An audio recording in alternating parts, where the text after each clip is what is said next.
to the 31st D.B. Hardeman Prize, hosted by the LBJ Foundation and the Washington Center of the LBJ School of Public Affairs.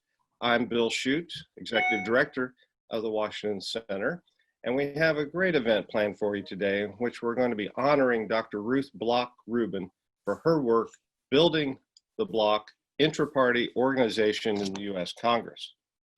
I'd first like to start by offering a special welcome to the members of the LBJ Foundation Board who've been able to join us, in particular, Linda Johnson-Robb and Mr. Ben Barnes, great supporters of both the school and the library, and particularly the Washington Center.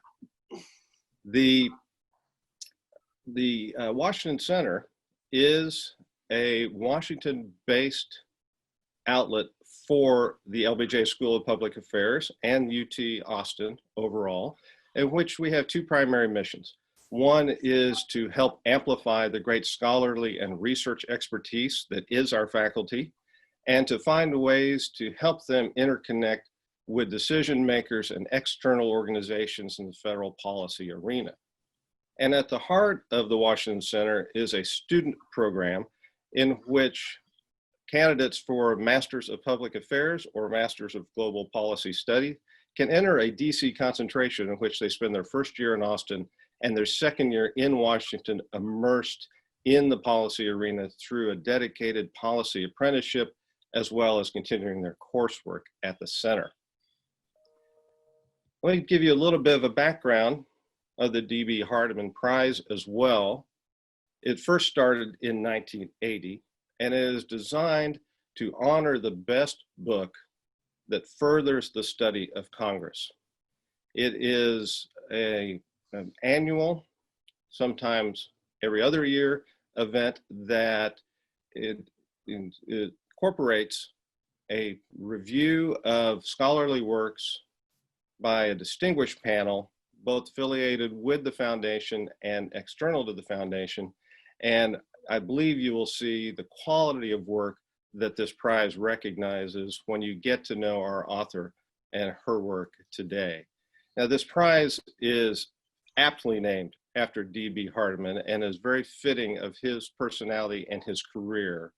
He was a UT grad, a law school grad from UT, served as a state representative in Texas for a couple of terms, and then was staff assistant to Speaker Sam Rayburn and eventually became his official biographer.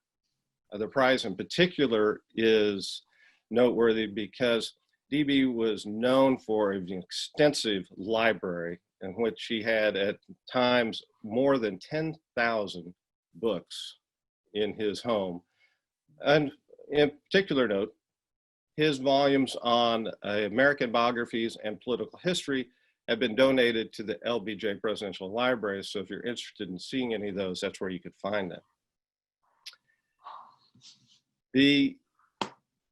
Today's event has special meaning for me because as a student of the congressional process, I've been very interested in how the discussions around modernizing the policies and the procedures of how Congress conducts its business is of growing interest to me personally and to a number of you, evidenced by you joining us today, but certainly is a particular interest of our keynote speaker today. Congressman Derek Kilmer represents the 6th District in the state of Washington.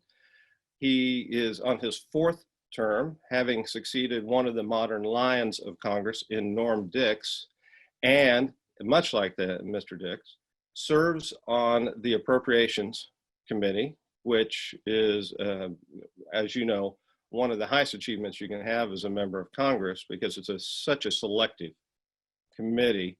He also serves on 3 of the key subcommittees: Defense, Interior and Environment, Energy and Water.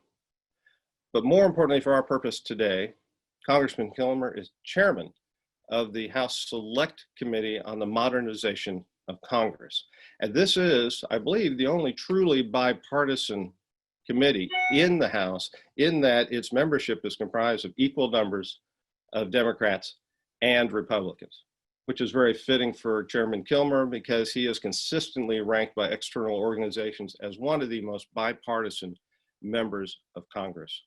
He also has a rich history and devotion to education. He has a BA in Public Affairs from Princeton, and Dr. Kilmer got his Ph.D.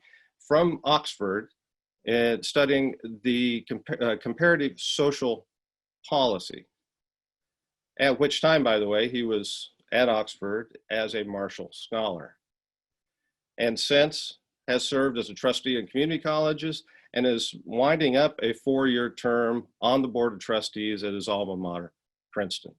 So with that, I'd like to welcome you, Chairman. Appreciate you joining us, and we look forward to your remarks.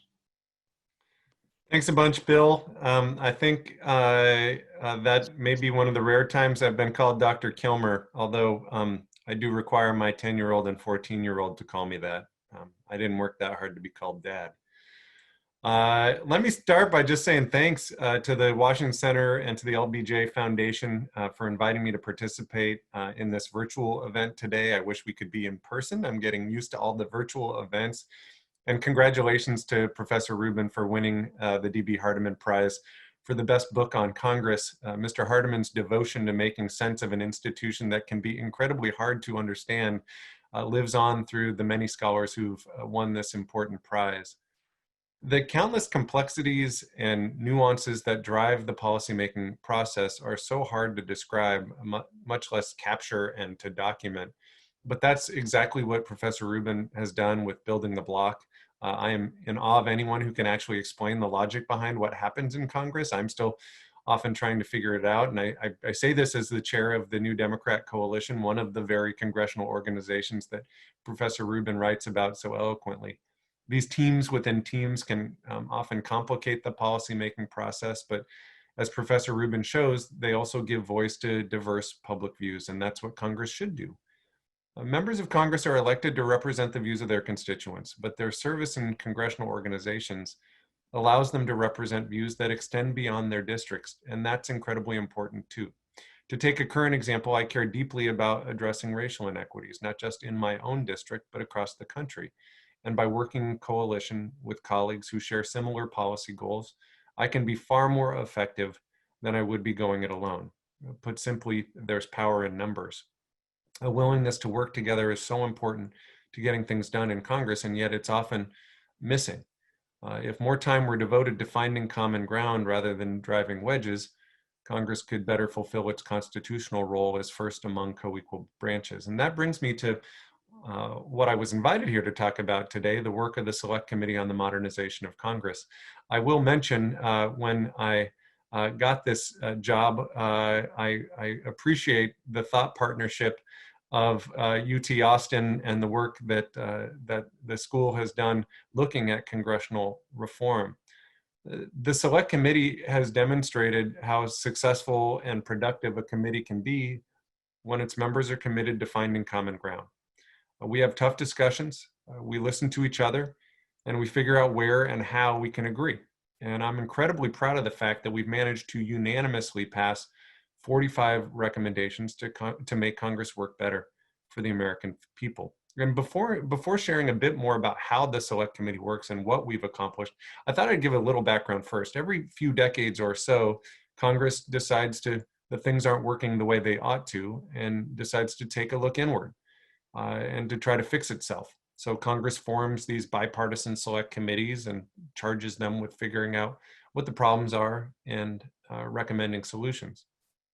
We are the latest incarnation. The last one was in 1992. And the Select Committee on Modernization was created as part of the House Rules Package for the 116th Congress and consists of 6 Democrats and 6 Republicans. Our mandate's pretty broad. We've been tasked with looking at issues like staff diversity and recruitment and retention, the schedule and calendar, technology and innovation, and rules to promote a more modern and efficient Congress. We've also looked at issues that don't fit neatly into our mandate, but that we feel are important, like promoting civility and greater collaboration. We don't have legislative authority, but we're packaging our recommendations into legislation as a way of ensuring that they actually get implemented further on down the road. In fact, in March, the House passed legislation that included nearly 30 of our recommendations, and we'll be introducing legislation that incorporates our additional recommendations as well. I would mention this approach sets us apart from our predecessor reform committees, none of which introduced legislation to implement their recommendations before they were officially dissolved. There are a couple of things about this committee that I think make it really unique. One, as was mentioned, it's truly bipartisan. As I mentioned, we have 6 Democrats and 6 Republicans. I chair the committee, and Tom Graves doesn't serve as ranking member, he serves as vice chair. We work as partners, as do our committee members.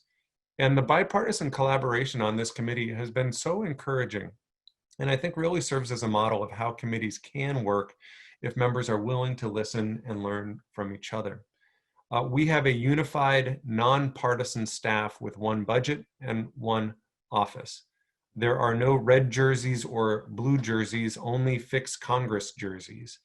And that breaks with the tradition of dividing resources between the two parties. We're adopting recommendations on a rolling basis. Most previous select committees have issued end-of-the-year reports that contain all of their recommendations. And our approach is to move when we have consensus. And this is something I feel strongly about, having served on the Joint Select Committee on Budget and Appropriations Process Reform. On that committee, we spent a year holding hearings and developing recommendations, only to see all of our work go up in flames. And we decided early on that the Select Committee on the Modernization of Congress was going to take a different approach. And given that, we've unanimously passed 45 recommendations so far, I'd say it's working. We've also played around with some small but not insignificant things. So for example, we'll sometimes mix up the seating at our hearings so that members aren't divided by party. I guess this is a lot easier to do now that we've gone virtual. And when we did a hearing on next generation leadership issues, we handed the gavel over to our 2 freshman members to co-chair that meeting. In keeping with the theme of finding common ground, I wanted to quickly highlight some of the recommendations we've passed to encourage more collaboration between members. That includes offering new member orientation in a nonpartisan way and promoting civility during new member orientation. It includes creating a dedicated and private bipartisan member space where that engagement and collaboration can happen. It includes reestablishing bipartisan retreats for members and their families to engage, to develop relationships, and to look at where problems can be solved together. It includes updating committee policies to increase bipartisan learning opportunities for staff.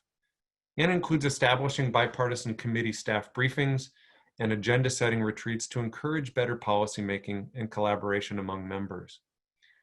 This is an area where we know there's a lot of work to do, and we plan to continue looking for ways to encourage more civility and more collaboration. We've also passed recommendations to make Congress more transparent, to streamline House human resources, to overhaul the onboarding process and provide continuing education for members, to modernize House technology. Congress is often described as an 18th century institution using 20th century technology to solve 21st century problems. Some of our recommendations are focused on addressing that dynamic. We have recommendations to make the House more accessible to all Americans, including Americans with disabilities. And we have recommendations to increase the quality of constituent communications. The Select Committee was originally set to expire at the end of last year, but the House voted to extend the committee through the end of the 116th Congress. We've got a lot of work to do before our final work is due on October the 30th. So we're plugging away, and we've been holding a lot of virtual discussions and virtual meetings, not unlike this one. Now, before turning it over to Michael Thorning and Professor Rubin for a discussion of her book, I just want to end by saying thank you so much again for including me in this event, for your interest in the work of the Select Committee, and for your thought partnership. And thanks to Professor Rubin for helping us better appreciate the history and role of congressional organizations in policymaking. Your book is a great example of how understanding the past is so important as we make decisions about our future. Thanks very much. Thank you so much, Mr. Chairman. Appreciate you taking the time to join us, and what a great way to frame the conversation that's about to take place. I'd also like to take just a moment to say thank you to the people who organized this event. None of this can be possible without the efforts of the staff of the LBJ Foundation, such as Samantha Stone and her team, and Robin Boone from the Washington Center. And then, of course, the great support that the center and the foundation get from Dean Angela Evans, who's able to join us today as well. With that, I'd like to invite our honoree and our moderator, Michael Thorning, to join the conversation. Brief introduction on Michael. He is an Associate Director of Governance at the Bipartisan Policy Center, which is aimed at dealing with and recommending policies much in line with what Chairman Kilmer just discussed. Michael comes at this honestly, having worked on Capitol Hill for both Senators Bingman and Tom Udall. He is a native of New Mexico and holds his BA in political science from the University of New Mexico. With that, Michael, I'd like to turn it over to you to introduce our guest and begin the conversation. Great, thank you, Bill, and thank you to the LBJ Schools Washington Center and the LBJ Foundation. Given the theme of this book, one wonders what thoughts or advice President Johnson would have had for congressional leaders and rank and file members today. Maybe our author can shed some light on his experiences with inter-party blocs in his time. I'd also like to thank Representative Kilmer for his crucially important and bipartisan work to make Congress work better for the American people. I can say honestly, we have not seen this much progress on so many issues of congressional reform in decades. Many have tried, and what Mr. Kilmer and his fixer-upper partner in crime, Tom Graves, Republican from Georgia, have done, is something that political scientists hopefully will look to as examples for best practices and how committees can get things done despite the obvious differences we have right now in Washington. His work, I think, only reaffirms the Bipartisan Policy Center's decision to award Mr. Kilmer our 2019 Legislative Action Award. We'd give it to you again, I think, but unfortunately, once you win it once, that's the end of it. So, but alternatively, I think Mr. Kilmer and Mr. Graves would win the prize for most political scientists called as witnesses by a committee in a single Congress, if such an award exists, and we'll ask the American Political Science Association to look into that. But in all seriousness, I think this speaks to the importance of political science and scholarship like the book we're here to discuss and honor today.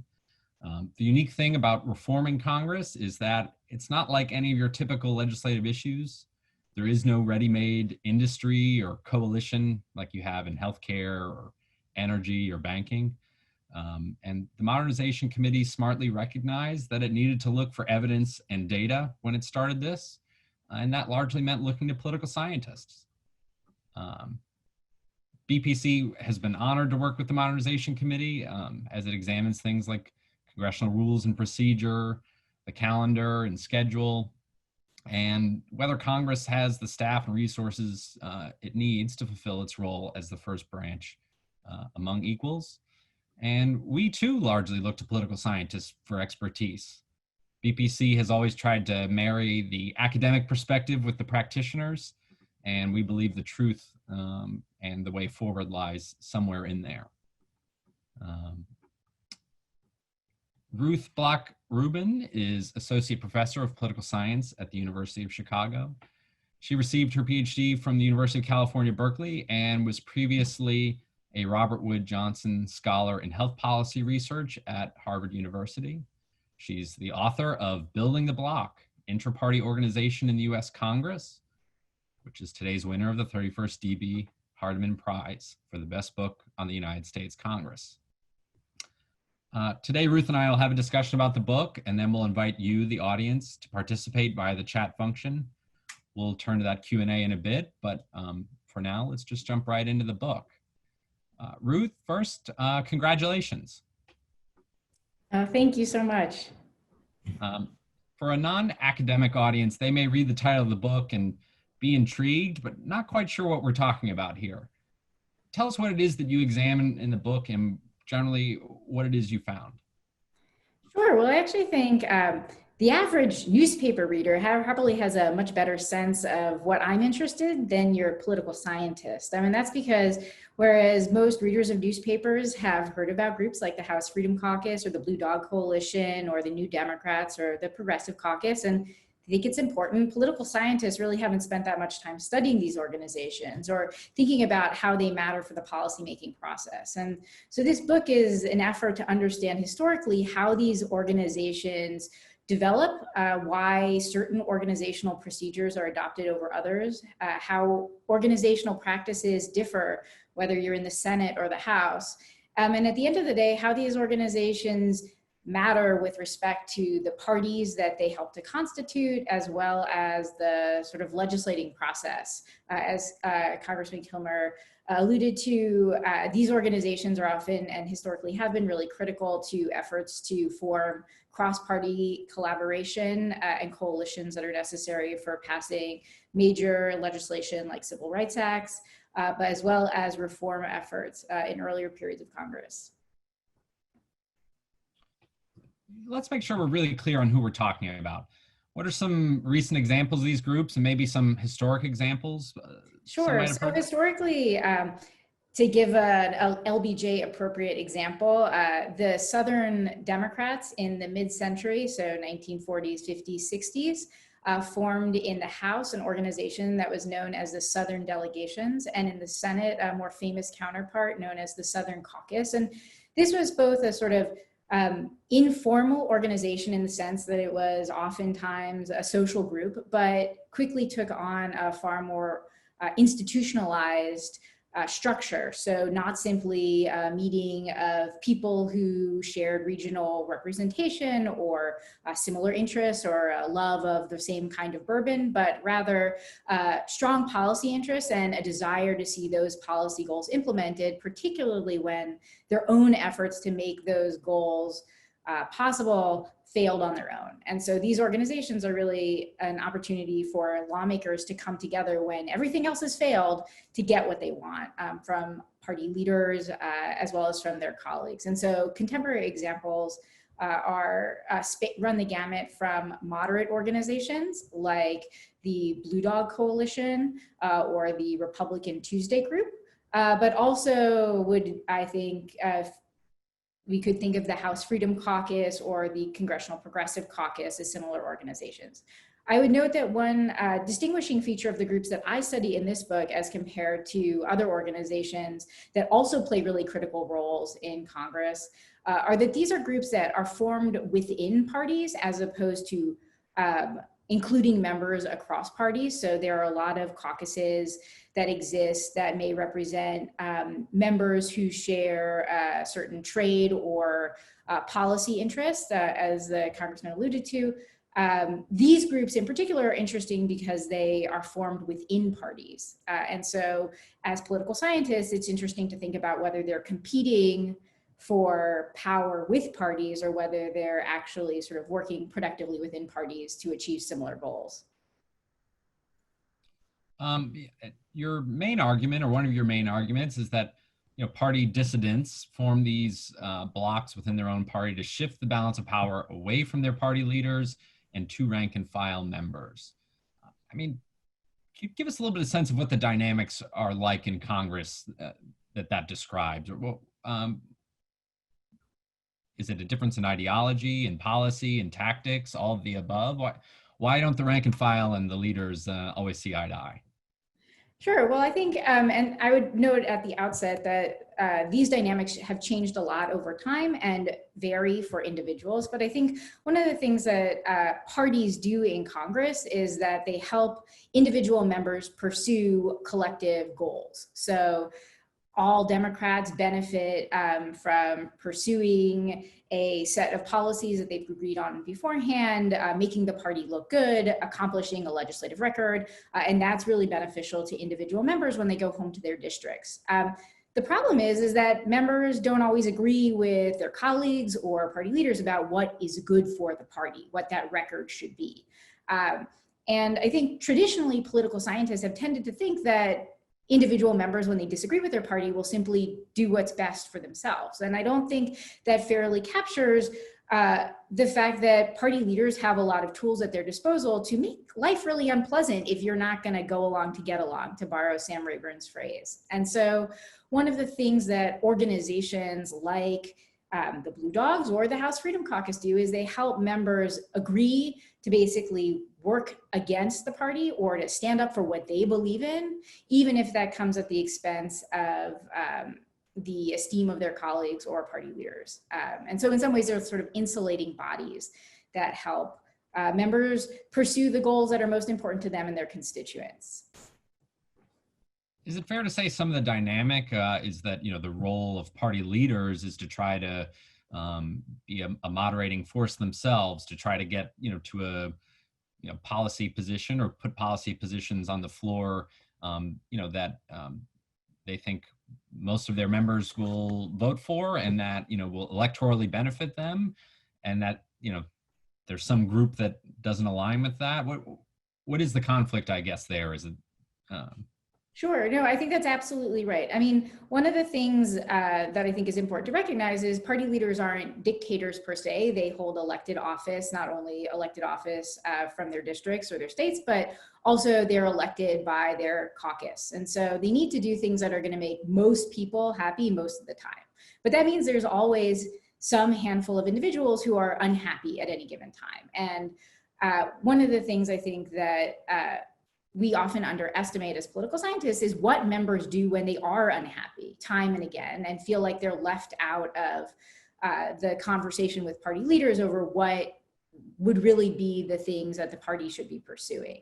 And I think what's really important to recognize is that even if you agree or you share a strong commitment to achieving a certain policy goal, say the party wants to pursue a policy that you're sort of on board with, but would like to see moved more to the political center, even though you may feel very strongly about achieving that end, there's a lot of pressure as an individual member to go along with party leaders. And so this creates a kind of collective action problem where if all the members who wanted that policy to be brought closer to sort of the middle of the Congress body as a whole, the chamber median, to use a technical term, if all of that could happen and everyone could commit to hold out together, you could actually get a better policy as a member who feels left out of these party deliberations. But because you're sort of at the mercy without an organization to collaborate and coordinate your activity, you end up losing.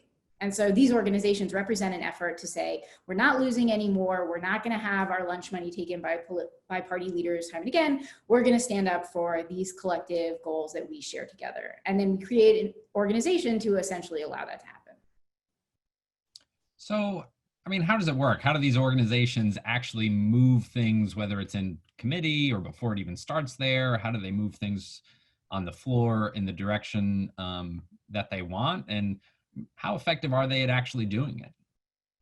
Well, I guess the truly academic response would say there's a lot of variation and it doesn't always work all the time.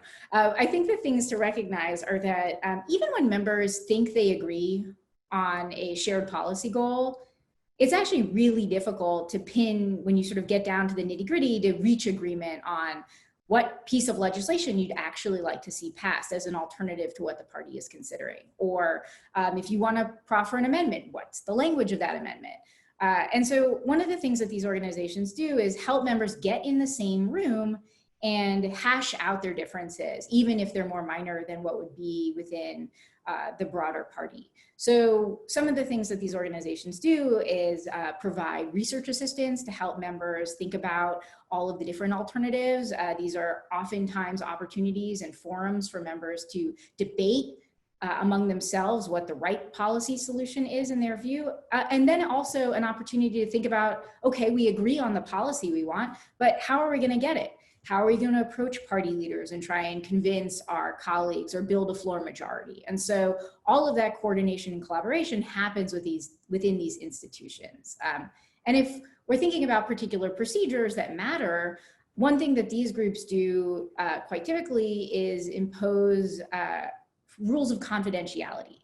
right? If you're debating the policies that you might want or thinking about strategy, you don't want anyone going out and spilling the beans. And so we think about a lot of the rules that these groups impose on each other are essentially to try to keep all of that knowledge in-house. And so they can present a united front to party leaders and better sort of negotiate. And just as a sort of perhaps an example is illustrative here, for those of you who recall the House Freedom Caucus's negotiations with the Trump administration and Republican leaders in Congress over the details of repeal and replace of the ACA, rather than go as individuals to the White House or to Speaker Ryan at the time and say, look, this is what we're comfortable with, this is what we're not comfortable with, the House Freedom Caucus formed a pact where they went together and said, this is our bottom line, this is what we want, without really showing where the weak spots are within the organization. And I think the proof is in the pudding insofar as they were able to dictate a lot of what House Republicans ultimately adopted in their repeal and replace legislation because it wasn't apparent sort of where the weak spots were for party leaders to take advantage of. So it sounds like, you know, a plain way of looking at it is that, you know, these organizations, yes, they're there to, you know, move policy in different directions, but I mean, really, in a way, they're sort of there to extract an outcome from leadership, right? To leverage the group, you know, collective action.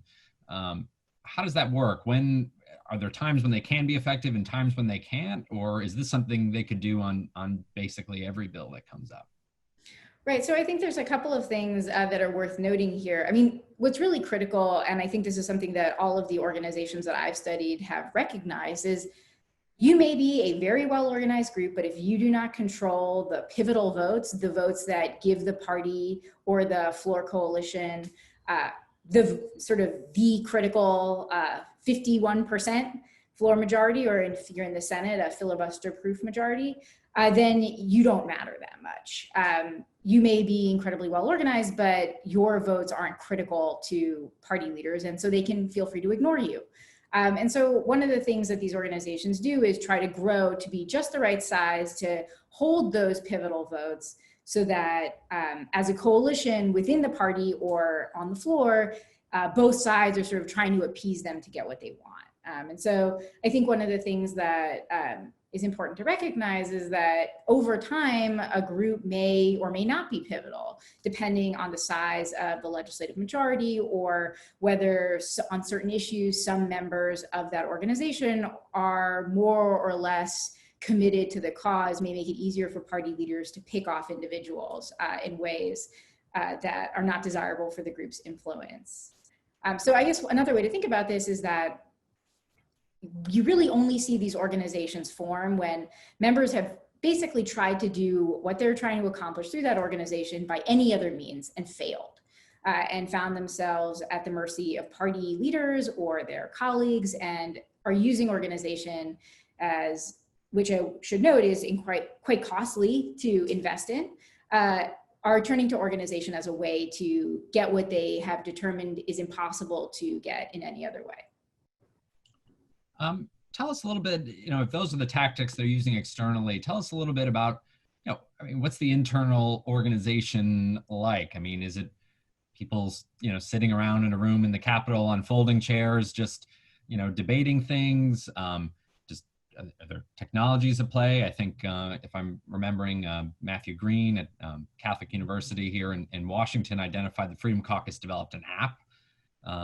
You know, how does it work? And I think you described some of these groups as bureaucratized and some as entrepreneurial. What does that mean? Sure. Well, that's sort of academic jargon for really well organized and kind of ad hoc. I think one of the things that is important calculation for members is really you want to be as free as possible to do as much as you can to represent your own constituents, and you really don't want to be bossed around by anybody. And so an organization like this that's going to impose rules and strictures on your activity, maybe even binding voting rules, so that if you agree as a caucus to back a certain policy, when you get to the floor, you have to vote that way, right?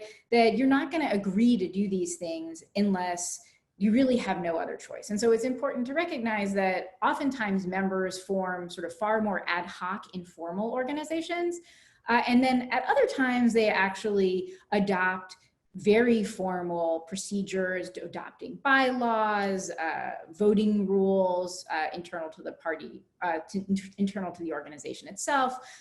They may require members to pay significant dues. They have vetting procedures so that you just can't waltz in and say, hi, I want to be a member. You actually have to be vetted and selected by existing members. And so I think the key thing to recognize is that not all members need to organize in exactly the same way. The problems that they face may require more or less organization, or we could think of it sort of they may be allowed to maintain more of their autonomy while at the same time accomplishing their goal. And I think one of the important features that matters here in thinking about when you're going to get a more formal organization, a bureaucratized organization versus a more ad hoc organization, a more entrepreneurial organization is actually the Chamber of Congress we're talking about. As all of you all are well aware, the Senate is a much smaller sort of chamber body than the House. And so it's a lot easier to engage with your colleagues if you're a handful of senators than if you have 50 other members who might agree with you that you need to meet with. And so the kinds of organizational arrangements you're going to adopt are going to be very different depending on how many people you have on board. And we see this historically, that the organizations that are created by senators are often far more informal than the ones that are created by House members. And we see this even today. If you look to the House Freedom Caucus, they've adopted bylaws. They require members to pay dues. They do have an app. They also have a podcast. They've really institutionalized their presence. They have a code of confidentiality. And while there are sort of nascent groups in the Senate that serve a similar purpose for very conservative senators, it's far more of a sort of independent, focused group where members may drop in and drop out, and they're certainly not adopting the same kind of binding mechanisms and imposing them on themselves.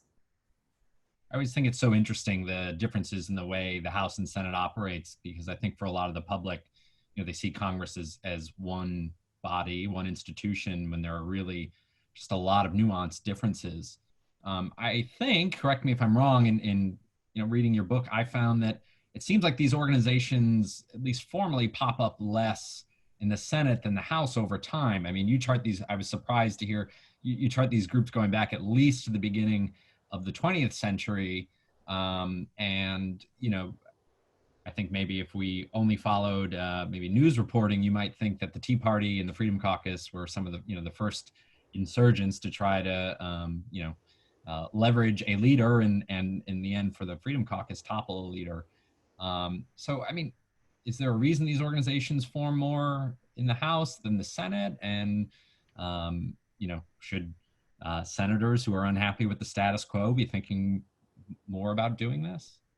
Well, I'll answer your second question first, which is absolutely. I think if political science can teach legislators anything, it's that organization is generally the right answer to whatever problem you might have.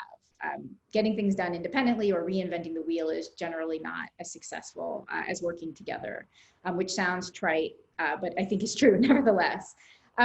And yeah, I think one of the things that's really interesting about these organizations is that and I think helps to validate thinking about them as an answer to this problem of what do rank and file members do to pull power back from party leaders is to look at the difference in organization between the Senate and the House. So as I'm sure you all are familiar, senators have a lot more power at their disposal as individuals. You have not only the opportunity to filibuster, but you serve a longer term, you're typically more electorally insulated. You have more time to accumulate expertise.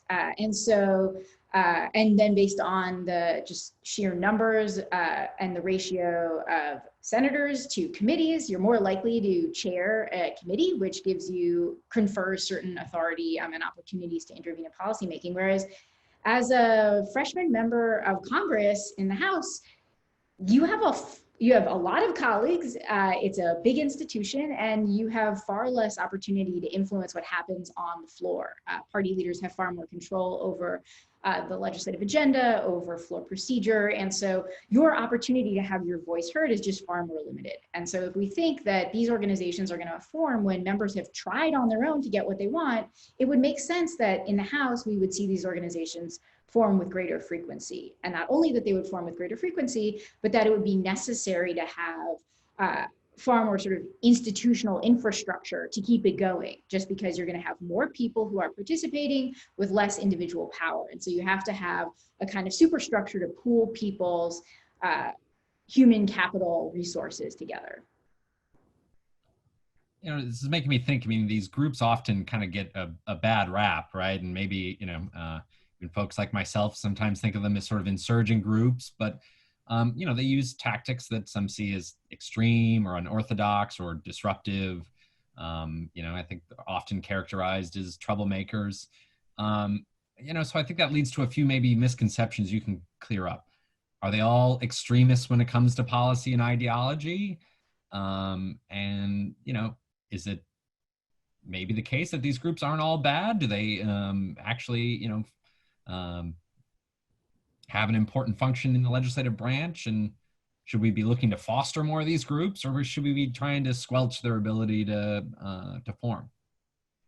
Well, I think that's a fair question. And it's easy for me to say, since I don't work in Congress and I don't have to deal with them on a regular basis. I think from a Democratic perspective, they do serve a representative function. Organizing and representing vigorously the beliefs of their constituents or of a broader constituency is, I think, a critical task, and certainly a place where Congress is particularly suited to this. That doesn't mean they're not a pain. And so then the question is, to what extent do these organizations contribute to the pathologies of Congress, the gridlock, the acrimony?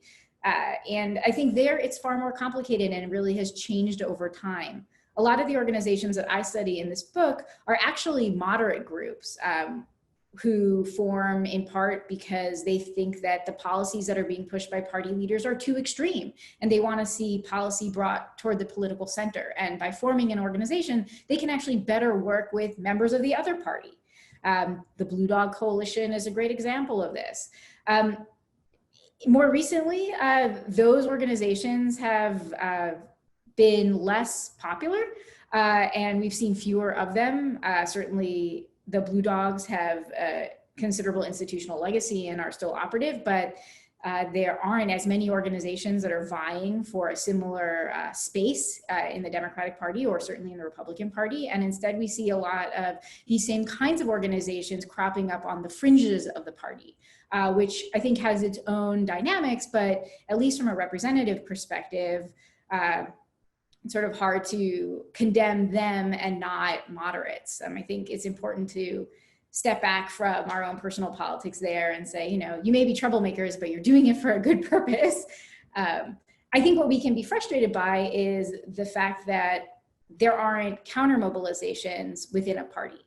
So a great example is, if you're upset with the House Freedom Caucus, you should be urging moderate Republicans to form a similar organization. If you are the progressives in the House within the Democratic Party, you've organized in a way to better compete with the Blue Dog Coalition. And I think the answer is not to criticize the organization, it's to say, hey, we can do that too. You know, Bill has suggested a question here that was really in line with what I was thinking as well. So I'm glad we're having a bit of a mind meld here. But, you know, he asks if you've been able to measure, you know, relative effectiveness between, you know, intra-party blocs that have formed for different reasons. So I think the example here of the Freedom Caucus maybe seems to be more pursuing kind of external causes, ideology, and you know, you have some groups who are sort of pursuing more internal process questions. And the way I sort of think of that is, to me, the Freedom Caucus seems to have been formed not to help members move policy to help them get reelected necessarily, or to stave off threats to their reelection. They seem to have formed to push ideology in a certain direction. My personal take sometimes on the way the Blue Dogs operate is kind of more of a protective force. They have members who are moderates, many of whom are in very competitive districts. And so the Blue Dogs often act in a way that I think is meant to protect those members from difficult votes or having to weigh in on controversial issues. So that's a long way of saying, is there a distinction between some of these? Is there a way to measure whether some are more effective than others? Yeah, I think that's an excellent question. And I would say I would distinguish between the priorities of the organization when it was formed and then the priorities of the organization as it's continued to exist. And I think here the Blue Dog example is quite illustrative. At least my research suggests that when conservative Democrats formed the Blue Dog organization out of the ashes of the Conservative Democratic Forum, what they were looking for was an opportunity to go head to head with party leaders and push their policy agenda. But once you have a bunch of members, you become friendly with them, you want to keep them there, and you want to do things to help protect your colleagues from electoral threat, and even build a brand that can help individuals compete in districts where the party label may not be as helpful.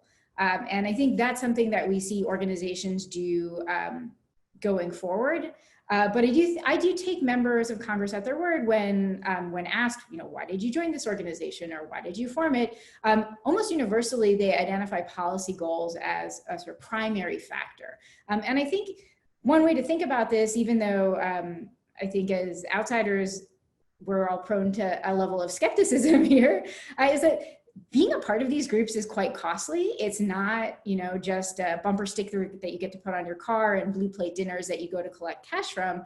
But, that's a lot of meetings. You have to work with people, and you are often asked to vote along the lines of your colleagues. And so I think if policy wasn't motivating these organizations, they would be designed very differently. And they would be all fluff and no substance. And there are examples of that. I think the Tea Party caucus, which formed fleetingly in the House and then kind of withered away, was largely, as you alluded to, Michael, more about advancing goals outside of the halls of Congress as opposed to actually changing substantive policy. Yeah, I think that's helpful to understand, and maybe to dig a little deeper on this. I mean, does leadership look kindly on people who join these organizations? Does it differ depending on what the organization is or how they operate? Is that a cost for members to joining? Well, I'll say this is self-serving because that's a great question. It's actually the subject of my next book. But I can tell you what I know so far, which is that it actually varies quite a bit.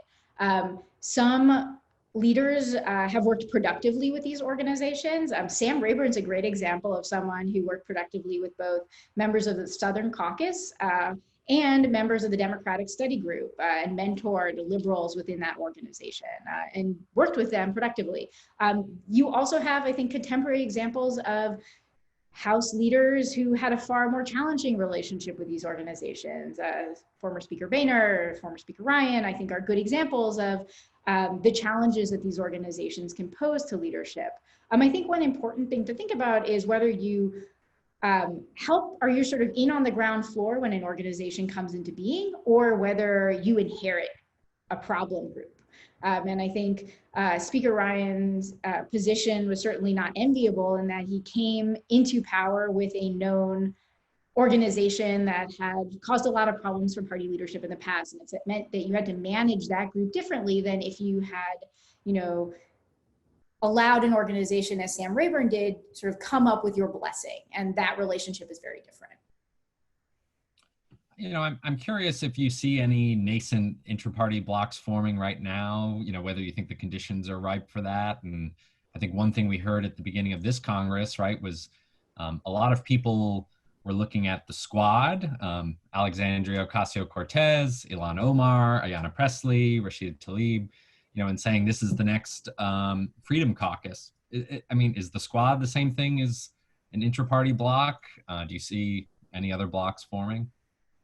So that's really interesting. And I guess the squad to me is a good start. I think what's interesting about the congresswomen who are associated with the squad is rather, and I think this belies their public profile, rather than sort of going it alone, they all became members of the Congressional Progressive Caucus and are actually urging changes to that existing organization. One of the gripes that many members have with the Congressional Progressive Organizations, the Congressional Progressive Caucus in the House, is that it's very large and it's hard to sort of take the kinds of actions that are more possible when you have a sort of tightly knit group like the House Freedom Caucus. And so Representative Alexandria Ocasio-Cortez has gone on record and said, I think the Congressional Progressive Caucus should get smaller or adopt these kinds of rules, which means you can't just claim to be a progressive and then vote the other way. You have to play the kind of hardball that we see House conservatives playing within the Freedom Caucus. So rather than forming their own group, they seem to be trying to change the Congressional Progressive Caucus. And so it'll be interesting to see whether it's possible to do that.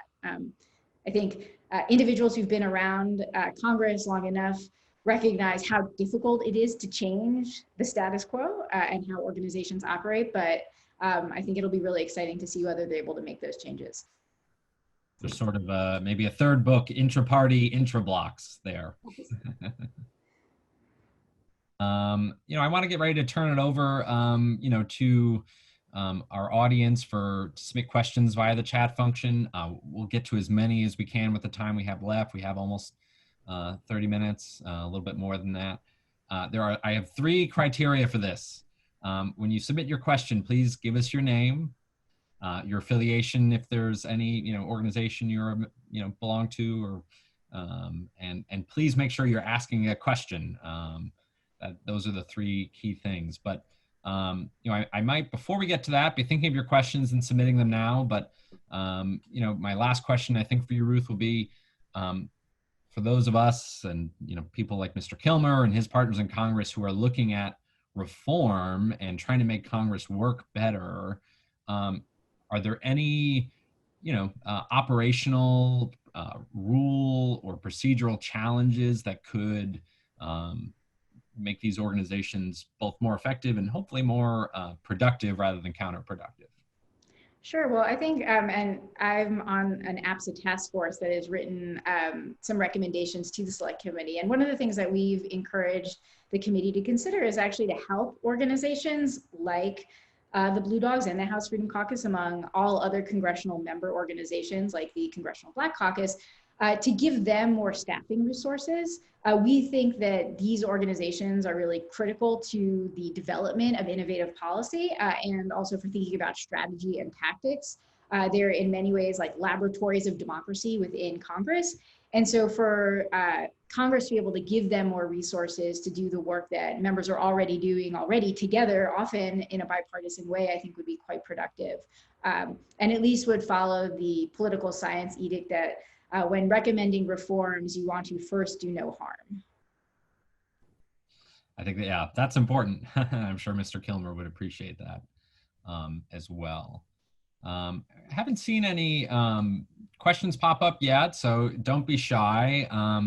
In the meantime, I might dig a little bit more into something I think that's interesting is kind of this rise and fall of different, what I see as rise and fall of different blocs over time. So, the Progressive Caucus, the Blue Dogs, 2 organizations that formed, if I'm remembering correctly, sometime in the 90s.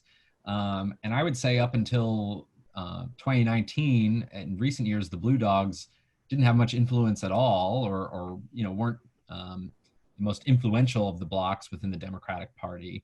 So why is it that some, do some pop up and disappear and some pop up and kind of become part of the wallpaper? What are some things you saw there? Yeah, well, this is a problem these organizations habitually face. And it's not just the Blue Dog Coalition or progressives. I think one of the challenges, there's sort of 2 ways to think about this. Sometimes a group achieves what it wants.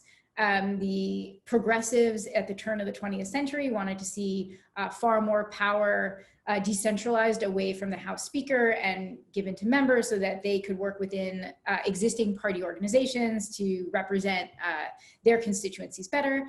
They helped to limit the power of then Speaker Cannon, and then the organization essentially dissolved. That's one way these things can happen. Alternatively, the organization can stick around, but its sort of practical purposes change. And the Democratic Study Group is actually a really good example of this. So this was an organization that was formed in the late 1950s, early 1960s, and for a while was really instrumental within the Democratic Party in pushing a liberal policy agenda. It was critical to the passage of civil rights legislation, as well as internal Democratic Party reforms. But over time, as members ticked off their goals, and accomplish what they wanted, the organization was still humming along, but what it was doing was largely providing assistance to individual members of Congress, encouraging or helping out on their reelection fronts, helping to raise money, providing research and staffing assistance. And so one of the interesting things is that these organizations may form for one purpose, but then as member goals change, evolve to suit them. And I think that's largely what's happened with both the Blue Dogs and progressives.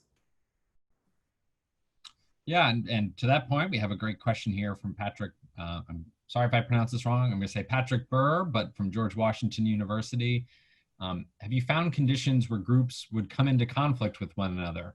For example, the Progressive Caucus coming into conflict with the Blue Dog Coalition. Yes, absolutely. I mean, one of the interesting things is, at least historically, one organization will form, start to win, and then the other people who are left out of that group and sort of on the other side of the party divide start to say, hey, wait a second, we keep losing to these people, what's going on? And they'll form an organization of their own, and then they'll go head to head. So this is what happened in the mid-century. Southern Democrats that were opposed to civil rights had their organization and worked quite effectively through it to help stall the progress of civil rights legislation in both the House and the Senate.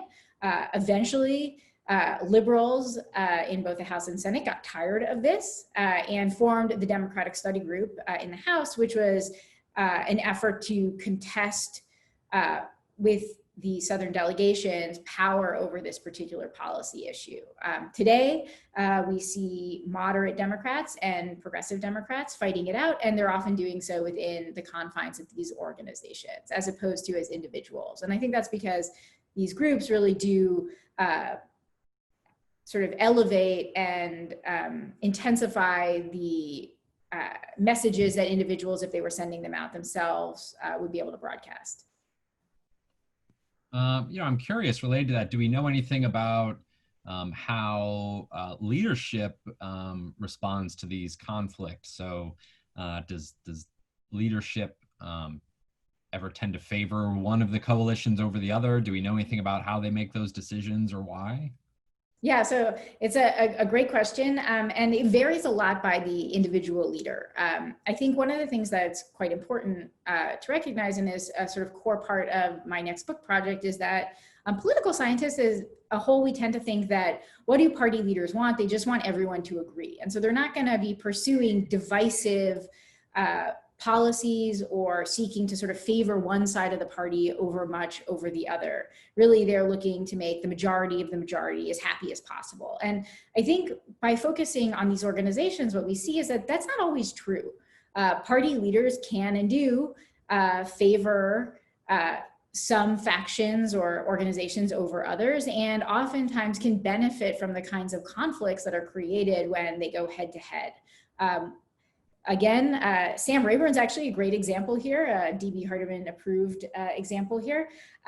Rayburn, although he was seen, and I think appropriately so, as an incredibly friendly, kind, and hands-off leader in many ways, actually used or worked productively with liberals in the Democratic Study Group to help limit the power of Southern conservatives within the Democratic Party over time. And that's not something that you actually know that much about if you simply read the newspaper or look at the congressional record, because he was doing it behind the scenes. But having spent some time at UT Austin in the Briscoe Center looking at the Sam Rayburn papers, you see a lot of correspondence between Speaker Rayburn and members of the Democratic Study Group and members of the Southern delegations. And you see the extent to which he really is using these organizations strategically to pursue his own goals within the party.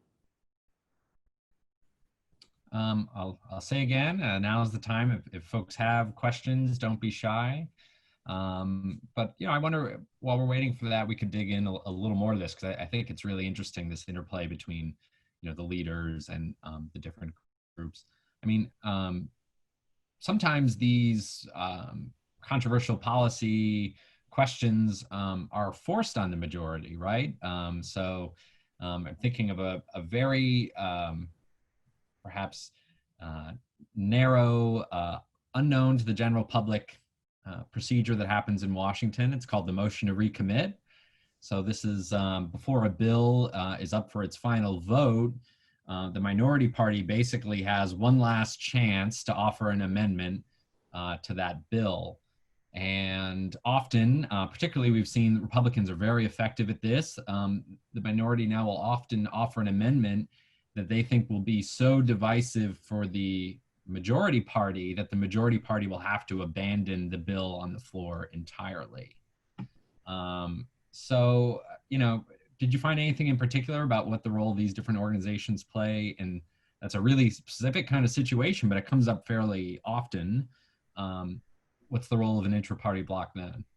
Yeah, well, it's quite interesting. So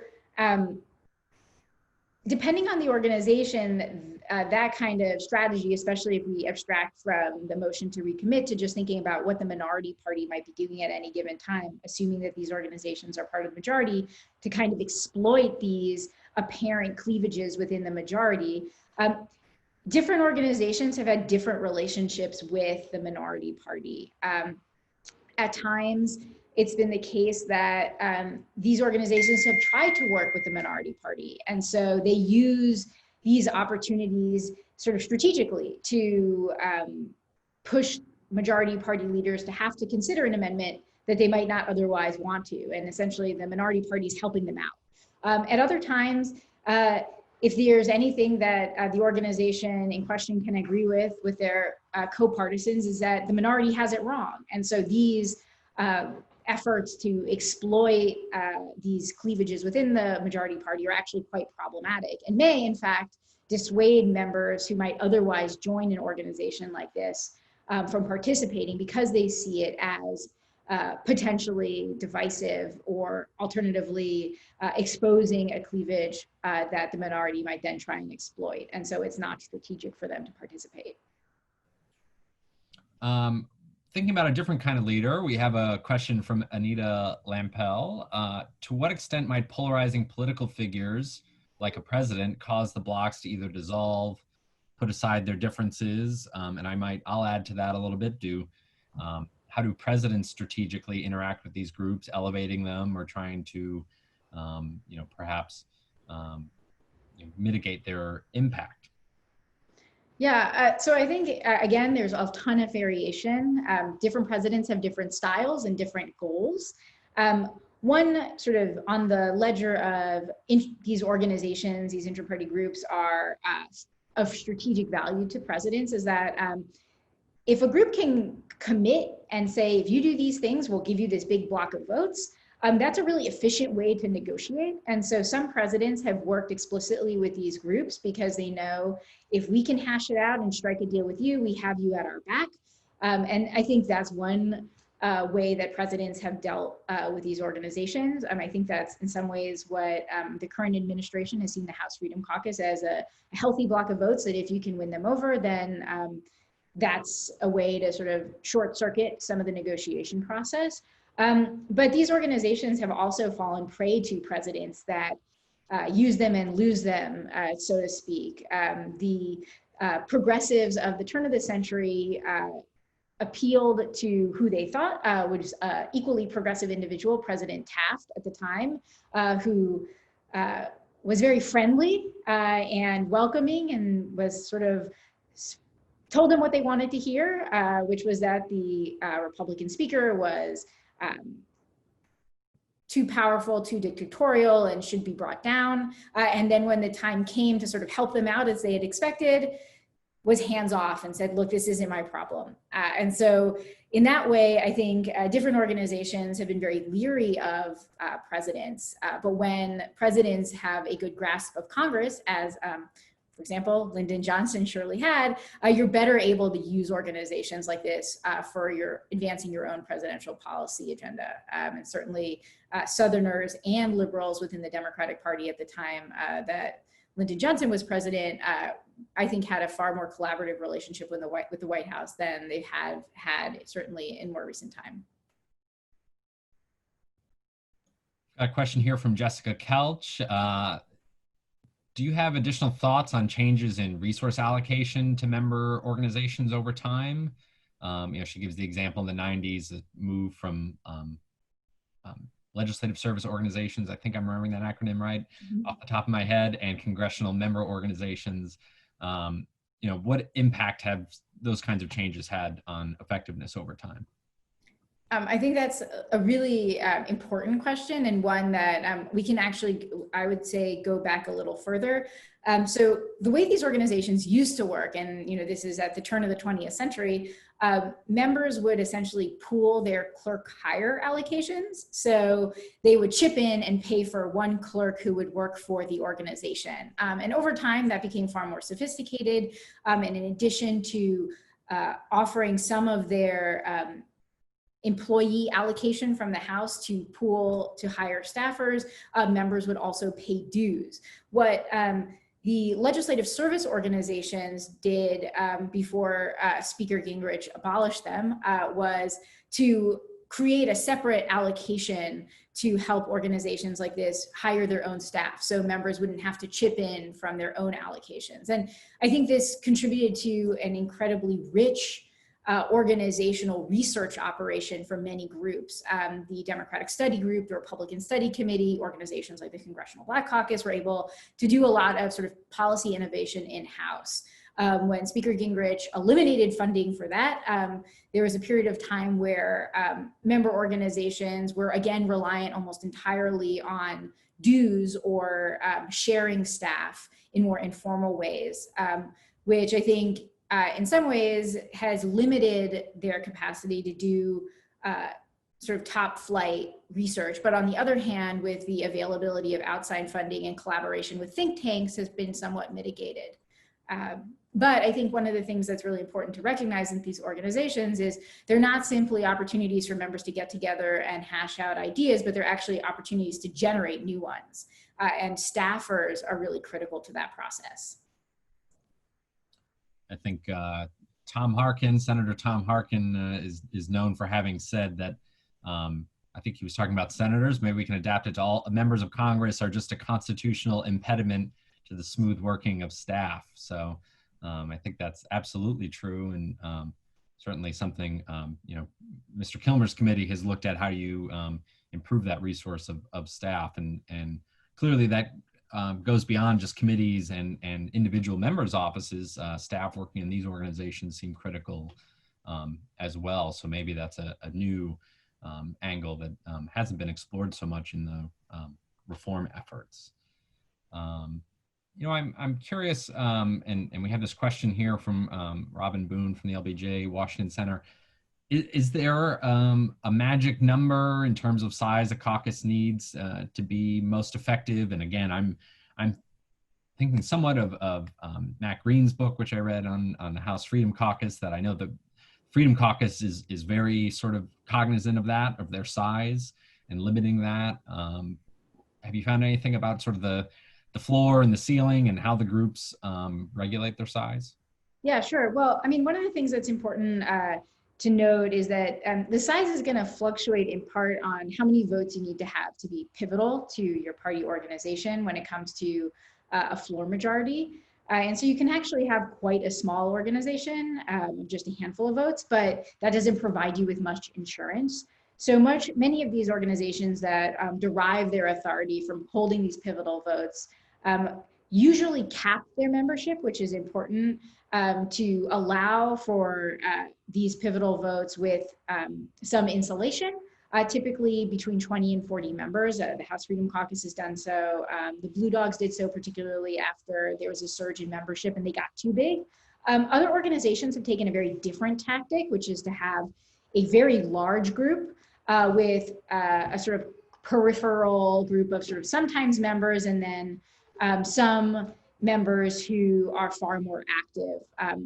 Both of these strategies work, but they have different organizational implications.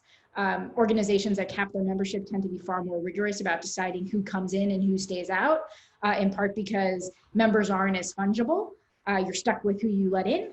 Whereas if you have a far larger organization, you don't need to be quite as concerned about making sure that everyone's on the same page, because on any given policy goal or sort of research agenda item you may have, there's going to be enough people who are going to be interested to make it work.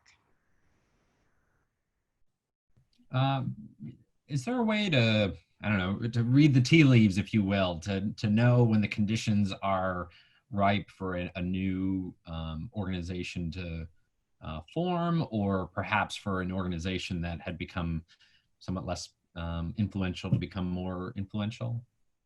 Yeah, I think one of the things that's interesting is what you want to look for when you're going to try and find these organizations is repeated failure, which isn't necessarily a good thing. In some ways, when Congress is functioning best, you don't see a lot of these groups because things are working as they should. I would say one thing that's quite interesting, and this is in direct reference to the work that Congressman Kilmer is doing with Congressman Graves on the Select Committee, is when party leaders recognize that there's a problem that members are continually experiencing, and they try and do something about it by, say, forming a committee to provide recommendations so that there's a legislative solution, you're perhaps less likely to see an organization formed around those issues. And rules reform has actually been one where members of Congress have often organized forming groups of the kind that I study to try and ensure those changes are made. Policy is often harder to agree on than procedure. Everyone wants a fair shot. And so those organizations are often easier to build. And I think if the House doesn't end up adopting the recommendations that the Select Committee on the Modernization of Congress is likely to recommend, and enough of those changes aren't made to make members feel happier to be a part of Congress, that's a place where we might actually be quite likely to see an organization form. Well, I don't see any other questions, so I think that's a good time and a good note to wrap up on, tying together our keynote and your excellent book. I want to plug it again for everyone, particularly, I mean, if you are interested in congressional reform and really just understanding what's happening in Washington. I think often, I think people often say that journalism, is the first draft of history. And I think political science research like this really can tell us a lot in hindsight about how our institutions work. And, I do want to say again that when we're looking at reforming Congress, really one of the richest and best resources we have is to look to the work of political scientists to tell us how our institutions are or are not working. And so congratulations again to you, Ruth, both on the book and on the prize. With that, I'll turn it over to Bill. Michael, thank you so much. Ruth, it has been a real pleasure to hear from you today, and particularly the topics that you've discussed, because I think it is so fascinating for those of us who follow Congress to see this intra-party working. And I personally can't wait to finish reading the book. And to that note, please take a quick look at the chat room. Robin has posted a link to where you can purchase the book. And I'd also like to conclude by saying thank you once again to the Bipartisan Policy Center and Michael's great work with the Project on Governance. This is a great example of some of the partnerships that we're developing here at the Washington Center for the LBJ School.